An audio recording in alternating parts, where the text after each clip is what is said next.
Amigos IAS September 11th. So పోటీ పరీక్షలకు మనకు ఏ విధంగా ముఖ్యమైందో ఈ సెషన్లో మనం చర్చిద్దాం. సో ఇక్కడ మనకు ఇద్దరి ఫొటోస్ కనబడుతూ ఉన్నాయి. వీరిలో ఒకరు స్వామి వివేకానంద, మరొకరు ఆచార్య వినోబా భావే. సో ఇప్పుడు మీకు అర్థమై ఉంటుంది ఈ ఇద్దరికి సంబంధించి సెప్టెంబర్ 11th ఏదో ఒక అంశం రీత్యా ముడిపడి ఉన్నది. సో మరి అదేంటనంటే 1893 ఈ సంవత్సరంలో సెప్టెంబర్ 11న చికాగోలో ఉపన్యాసం ఇవ్వడం ద్వారా ప్రపంచం దృష్టిని ఆకర్షించినారు స్వామి వివేకానంద. 1863 జనవరి 12న వారు జన్మించినారు. అందుకే ప్రతి సంవత్సరం జనవరి 12వ తేదీన మనకు జాతీయ యువజన దినోత్సవం, నేషనల్ యూత్ డేగా నిర్వహిస్తాం. ఎందుకు అనంటే యువతను అంత స్ఫూర్తిని ఆయన అందించగలిగారు. లైక్ ఇప్పుడు నేను మీకు మహాత్మా గాంధీ అనగానే మనకు శాంతిమూర్తి, శాంతి కోసం తపించిన వారు, అండ్ తన ఉద్యమాలన్నీ కూడా పీస్ఫుల్గా జరిగినవే, అజిటేషన్స్, రైట్. అదేవిధంగా నేను సుభాష్ చంద్రబోస్ అన్నానంటే మీకు కాస్త అగ్రెషన్ అనేది గుర్తుకొస్తుంది. సో కాస్త రైట్ ఆయన దుందుడుగా ఉంటారు. సో మరి ఇటు శాంతికి ప్రతిరూపమైన మహాత్మా గాంధీ, అగ్రెసివ్కు ప్రతిరూపమైన సుభాష్ చంద్రబోస్, వీరిద్దరికి కూడా స్ఫూర్తిని రగిలించిన ఘనత ఒక వ్యక్తిదే, అదే స్వామి వివేకానంద. సో మరి సెప్టెంబర్ 11th మనకు డేట్ సెప్టెంబర్ 11th ఈయనకి ముఖ్యమైన ఇంపార్టెన్స్ ఏంటంటే చికాగోలో ప్రపంచ మత సమ్మేళనంలో ఆయన ప్రసంగించారు. మొట్టమొదటిసారిగా ఈ మనం ఏదైతే పదాన్ని ఇప్పుడు ఎక్కడ ఉపన్యాసం ఇచ్చినా బ్రదర్స్ అండ్ సిస్టర్స్ అంటామో, తొలిసారిగా ఆయన ఈ పదాన్ని వినియోగించిన వ్యక్తిగా మనం చెప్పుకోవచ్చు. సో అదేవిధంగా మనకు రామకృష్ణ మఠ్ను స్థాపించినారు. ఆ రామకృష్ణ మఠాన్ని స్థాపించడం ద్వారా అండ్ మిషన్, రామకృష్ణ మిషన్ను కూడా స్థాపించడం ద్వారా విస్తృతమైన సేవా కార్యకలాపాలను ఆయన మన ముందుకు తెచ్చినారు.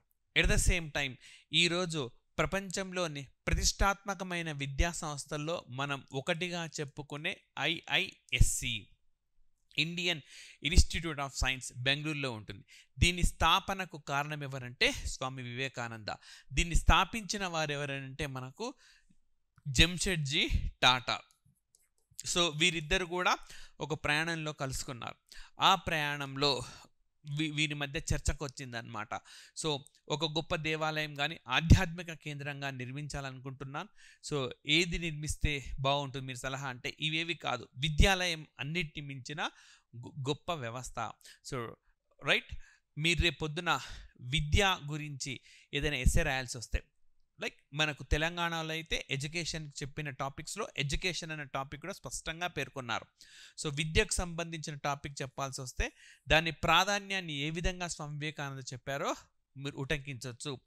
సో ఆధ్యాత్మిక కేంద్రాల కంటే, దేవాలయాల కంటే అత్యంత గొప్పది మనకు విద్యాలయం. సో దాన్ని నిర్మించండి అని చెప్పారు. వారి సూచన మేరకు జంషెడ్జీ టాటా IASc నిర్మించినారు.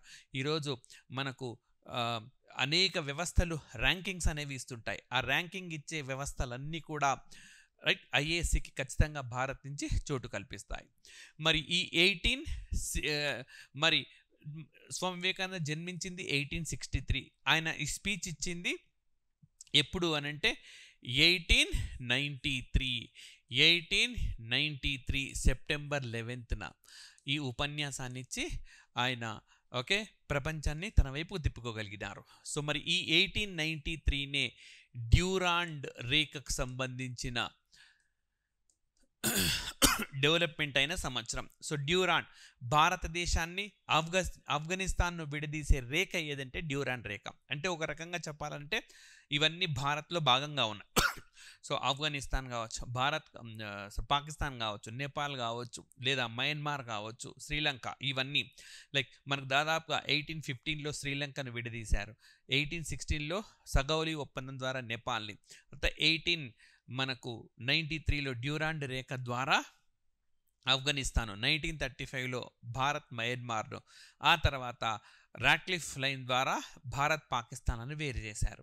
సో భారత్ నుంచి ఈ డ్యూరాండ్ రేఖకు శ్రీకారం చుట్టిన సంవత్సరం ఏదంటే 1893. సో ఇంతకుముందు మీకు చెప్పినాను, మహాత్మా గాంధీ అంటే అహింసా పద్ధతిలో ఉద్యమం చేసే నేత ఆయన. మరి ఆయనకు స్ఫూర్తినిచ్చింది స్వామి వివేకానంద.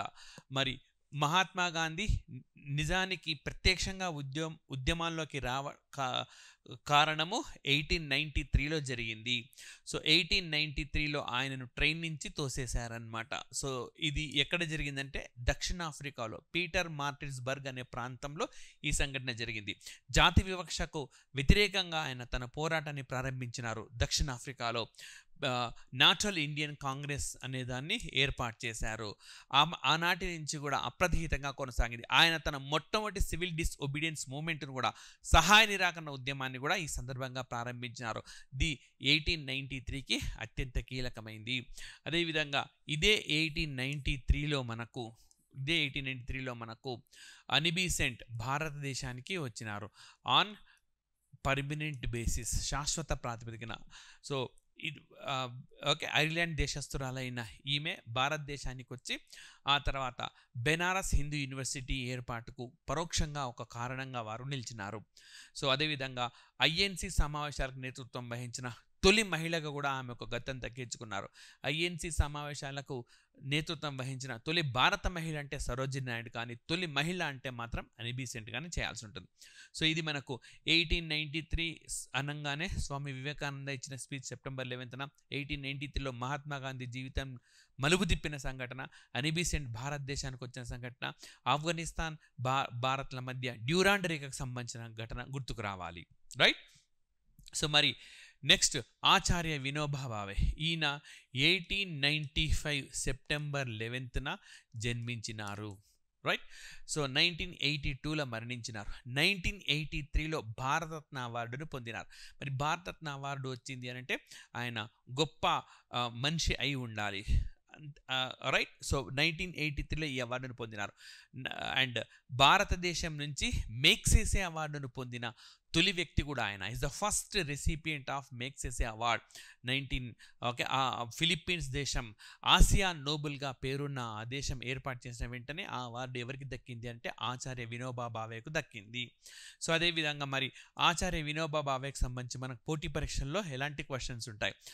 సో ఈయనను తాత్వికంగా చూస్తే గాంధీ తర్వాత గాంధీ అంత గొప్పటి వ్యక్తిగా పరిగణిస్తూ ఉంటారు.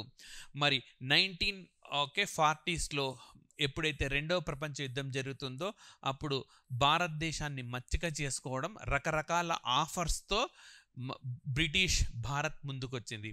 ఈ క్రమంలో భాగంగా వచ్చిందే ఆగస్ట్ ఆఫర్. మరి ఈ ఆగస్ట్ ఆఫర్ రైట్ విఫలం కావడంతో వ్యక్తిగత సత్యాగ్రహానికి పిలుపునిచ్చినారు మహాత్మా గాంధీ. అందులో తొలి సత్యాగ్రహి ఎవరు అనంటే మనకు ఆచార్య వినోబా భావే. ఫస్ట్ సత్యాగ్రహి after failure of the August ఆఫర్గా చెప్పుకోవచ్చు మనకు. రైట్. సో అదేవిధంగా మరి వీరు 1952లో ఏప్రిల్ 18న భూదాన ఉద్యమాన్ని ప్రారంభించినారు. భూదాన ఉద్యమం, భూదాన్ మూమెంట్, భూదాన్ మూమెంట్ అన్న పేరుతో మనం చెప్తాం. ఇది మనకు పోచంపల్లి. సో ప్రస్తుతం తెలంగాణ రాష్ట్రంలో యాదాద్రి భువనగిరి జిల్లాలో ఉన్నది పోచంపల్లి. అప్పుడు ఉమ్మడి ఆంధ్రప్రదేశ్లో మనకు అంటే అప్పుడు హైదరాబాద్ రాష్ట్రం రూపంలో ఉండింది. అది నల్గొండ జిల్లాలో భాగంగా ఉండింది. సో ఇప్పుడు యాదాద్రి భువనగిరి జిల్లాలో ఉంది. సో ఇక్కడ ఇక్కత్ చీరలు ఎవరైనా సరే ఇక్కడ పోచంపల్లి దేనికి ఫేమస్ అనగా ఇక్కత్ చీరలు అని చెప్తుంటాం. సో తెలంగాణ ప్రాంతం నుంచి మొట్టమొదటి GI ట్యాగ్ పొందింది కూడా ఇక్కత్ చీరలే. మరి పోచంపల్లి అక్కడ భూదాన ఉద్యమం ఆయన ప్రారంభించినారు. సో వెదిరే రామచంద్రారెడ్డి ఈయన తన 100 ఎకరాలను దానం చేయడం ద్వారా ఈ ఉద్యమానికి శ్రీకారం చుట్టారు అని చెప్పుకోవచ్చు. సో ఈ విధంగా ఆచార్య వినోబా భావే, స్వామి వివేకానంద వీరిద్దరు కూడా సెప్టెంబర్ 11తో ఇన్ని అంశాల రీత్యా ముడిపడున్నారు. సో ఇలా పోటీ పరీక్షలకు ఆ, ఉపయోగపడే కంటెంట్తో అమిగోస్ ఐఏఎస్ నిత్యం మీకు అనేక అంశాలు అందిస్తూ ఉంటుంది. కాబట్టి దయచేసి ఈ వీడియోని లైక్ చేయండి, షేర్ చేయండి, సబ్స్క్రైబ్ చేసుకోండి. Thank you very much.